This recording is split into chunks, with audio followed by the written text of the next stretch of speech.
Haleluya, haleluya, shalom blessed people. Kiranya berkat dan damai sejahtera dari Allah menjadi bagian kita sepanjang hari ini. Bersama saya Pendeta Theodorus dari channel Rumah Berkat, House of Blessing. Tema kita hari ini adalah hidup berkenan kepada Tuhan Kui. Ayat pokok kita terambil dari Mazmur 27 ayat 23 sampai 24. Mari kita baca. Firman Tuhan. Tuhan menetapkan langkah-langkah orang yang hidupnya berkenan kepadanya. Apabila ia jatuh, tidaklah sampai tergeletak, sebab Tuhan menopang tangannya. Demikian pembacaan firman Tuhan. Saudara yang terkasih, ketika Presiden Republik Indonesia menyusun kabinet kerjanya dan disampaikan ke publik, banyak yang merespon positif optimis dan banyak juga yang merespon negatif pesimis dengan personil yang terpilih. Untuk membuktikannya, biasanya Presiden akan mengadakan evaluasi kinerja per 6 bulan atau 1 tahun untuk memutuskan apakah para anggota kabinetnya akan terus membantunya di istana atau akan diganti yang kita kenal dengan istilah reshuffle. Jika terjadi reshuffle, itu berarti para menteri dinilai tidak lagi sejalan dengan visi dan misi presiden, sehingga kinerja mereka tidak mencapai target yang dikehendaki. Jadi, ketika seseorang yang terpilih menjadi menteri, maka ia berkewajiban menjalankan apa yang dikehendaki presidennya. Ia tidak boleh menjalankan visi misinya sendiri. Ia harus bekerja sesuai dengan arahan presiden dan ia wajib menunjukkan hasil dari kinerjanya. Singkatnya, ia punya tugas dan tanggung jawab yang besar sesuai dengan jabatan yang melekat kepadanya. Demikian pula dengan saudara sebagai seorang beriman. Saudara yang oleh kasih karunia telah dipilih Allah untuk menjalankan visi dan misi surga, maka saudara harus mengikuti apa yang telah Tuhan tetapkan untuk saudara jalani. Inilah kepercayaan dari Allah kepada orang yang hidup berkenan kepadanya. Ayat 23. Hidup yang berkenan kepada Allah itu secara sederhana dapat saudara lihat dalam Ibrani 11 ayat 4-6. Meskipun ditulis dalam perjanjian baru, tetapi tokoh-tokohnya berasal dari perjanjian lama. Dikatakan bahwa Habel berkenan kepada Allah oleh karena persembahannya dinilai yang terbaik dan dilakukannya berdasarkan iman yang berakibat kematiannya di tangan Kain. Ayat 4. Sementara Henok berkenan kepada Allah karena imannya, sehingga ia terangkat atau tidak mengalami kematian. Ayat yang kelima. Kalau begitu, kita hidup berkenan kepada Tuhan Kui, seperti mereka. Saudara, dilihat dari Kejadian 5 ayat 22 dan ayat 24, dikatakan bahwa Henok hidup bergaul dengan Allah. Kata kerja bergaul dengan Allah, terjemahan King James Version, yaitu walk with God, dari bahasa Ibrani yang artinya walk in habitual fellowship with God, atau walk up and down with God. Jadi, baik yang mati karena iman, maupun yang terangkat hidup-hidup karena iman, keduanya memperoleh upah yang sama dari Allah. Ayat 6. Kita dapat membandingkannya dengan Mazmur 37 ayat 22a yang menjadi pembahasan kita. Tetapi jangan lupa, keduanya mencari Allah semasa hidupnya di bumi dengan perbuatan yang sungguh-sungguh dalam rangka mencari Allah di ayat yang ke-6 itu. Mari kita kembali ke Mazmur 37.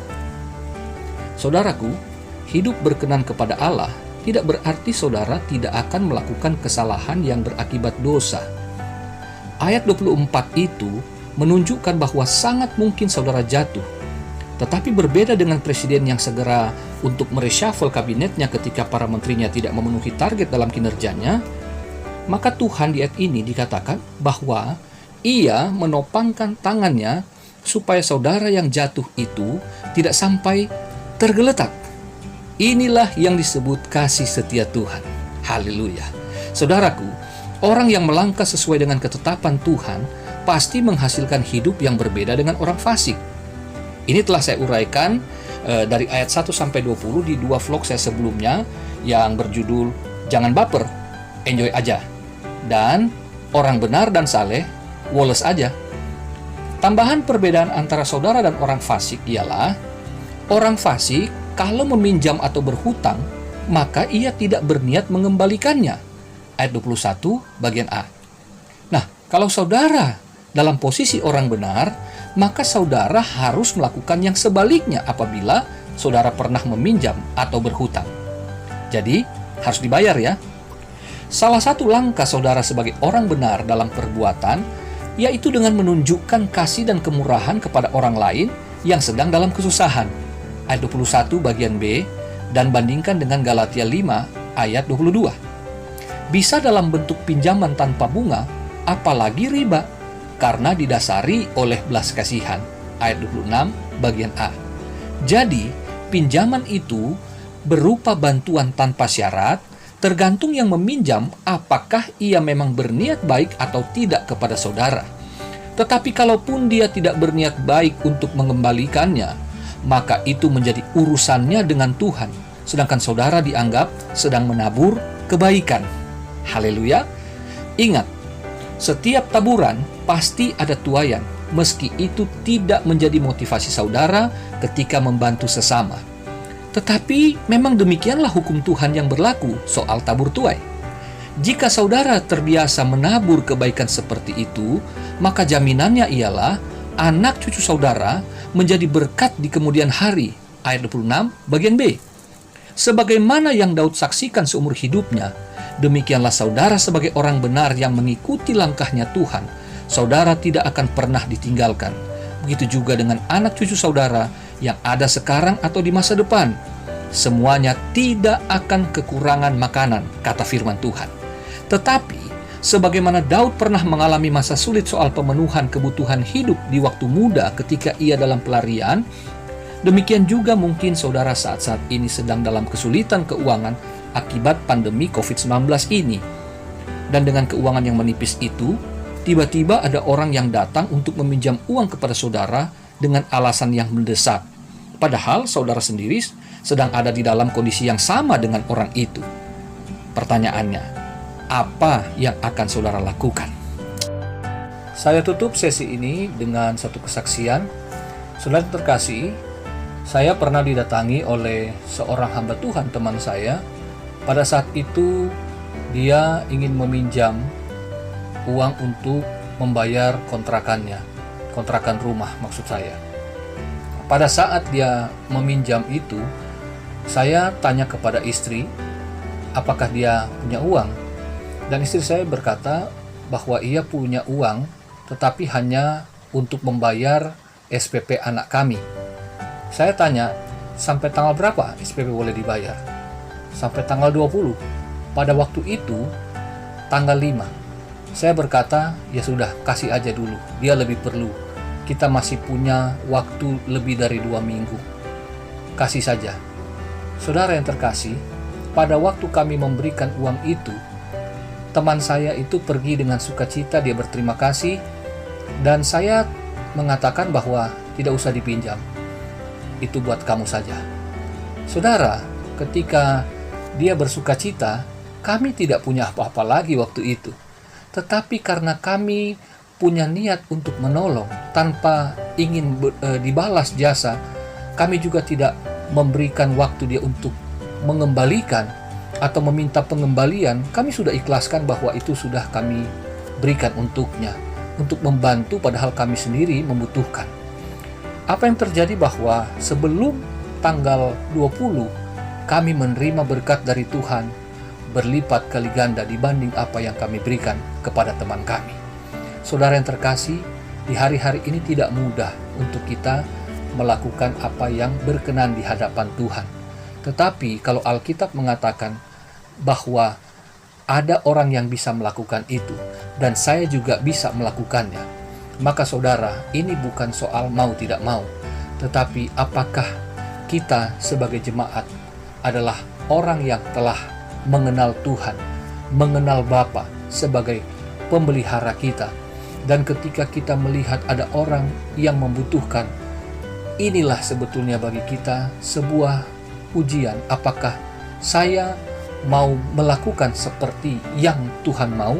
Apakah saya akan mempertahankan kepentingan saya? Saudara yang terkasih, saya tidak ingin mengajak saudara seperti berjudi, tetapi di sini adalah sebuah perenungan. Itu sebabnya saudara silakan merenungkan, dan apabila itu terjadi pada saudara, apa yang saudara dapat lakukan?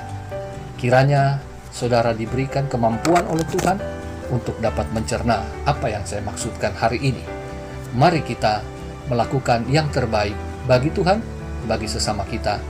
Di saat-saat sulit seperti ini, kita tahu Tuhan tetap mengadakan tepat pada waktunya. Hari-hari ini kami juga sering kali mendapatkan banyak sembako, tetapi kami tahu ini bukan hanya untuk kami, bukan untuk persediaan kami, tetapi kami tahu bahwa Tuhan kasih supaya kami juga bisa berbagi dengan orang lain. Selamat beraktivitas saudaraku yang kekasih. Sampai jumpa di vlog yang akan datang. Tetap semangat dan jangan lupa bersyukur ya. Haleluya, Tuhan memberkati saudara dan keluarga. Mari kita satu dalam doa. Ya Bapa di sorga, setelah kami dengar firman-Mu, kami harus ingat bahwa kami tidak hidup sendiri. Ada Tuhan, ada orang lain. Kami tahu di masa sulit seperti ini tidak mudah untuk kami berbagi, tetapi karena Tuhan, Engkau telah mengajar bagaimana orang yang berkenan, orang yang percaya adalah orang juga yang berbuat, orang yang mau berkorban, memberikan yang terbaik. Meskipun kelihatannya kami akan kehilangan, tetapi sesungguhnya Tuhan, Engkau yang telah mengajarkan bagaimana orang yang memberi tidak akan mungkin kehilangan segalanya. Karena justru ketika seseorang memberi atau kami memberi, maka kami sedang mempraktekkan apa yang Tuhan praktekkan. Dan kami bersyukur kalau Tuhan karuniakan kepada kami ada buah roh. Selama kami belajar firman Tuhan, kami juga punya hati seperti Tuhan. Kami mau berbagi, meskipun kami sendiri, kami tidak berlebihan. Tetapi kalau ada orang yang lebih susah hidupnya dari kami, di saat yang sulit seperti ini, ketika kami mampu membagi, tetapi kami tidak mau berbagi, maka tentu Tuhan tidak berkenan. Sebab itu berikan kami hati agar kami berkenan di hadapan Tuhan dengan kami juga melakukan apa yang Tuhan inginkan bagi kami, supaya kami bukan hanya terima berkat, tapi kami juga menjadi berkat seperti firman-Mu. Bukan hanya kami, tapi anak-anak kami, keturunan kami juga, yang sekarang maupun yang masa akan datang, mereka juga akan jadi berkat dan akan mengagungkan nama Tuhan lewat kehidupan mereka yang diberkati Tuhan. Bapa, di masa sulit seperti ini kami berdoa, kiranya jemaat Tuhan dimanapun mereka saat ini, saudara-saudara kami seiman, mereka yang berharap bersandar kepadamu, kami tidak lebih baik dari mereka. Soal ekonomi juga kami tidak lebih banyak dari mereka, tetapi kami bersatu hati, kami berseru kepada Bapa di sorga, Bapa pemelihara hidup kami, sebagaimana kami dipelihara dicukupkan. Tuhan, Engkau berkati juga mereka dengan berkecukupan. Tuhan tolong agar apa yang diterima dari pemerintah juga, meskipun mungkin itu tidak memadai karena jumlahnya terlalu banyak yang harus diurus, Tuhan berikan hati kami hati yang bersyukur, dan kami percaya bahwa apa yang kami terima tidak akan berkekurangan, karena Tuhan, Engkau pasti memberikan segala sesuatunya cukup adanya. Terpuji nama Tuhan, karuniakan kesehatan kekuatan kepada kami, agar kami dapat beraktivitas dengan baik pada hari ini. Kami mengucap syukur, berterima kasih atas segala berkat-Mu, dalam nama Yesus, haleluya. Amin.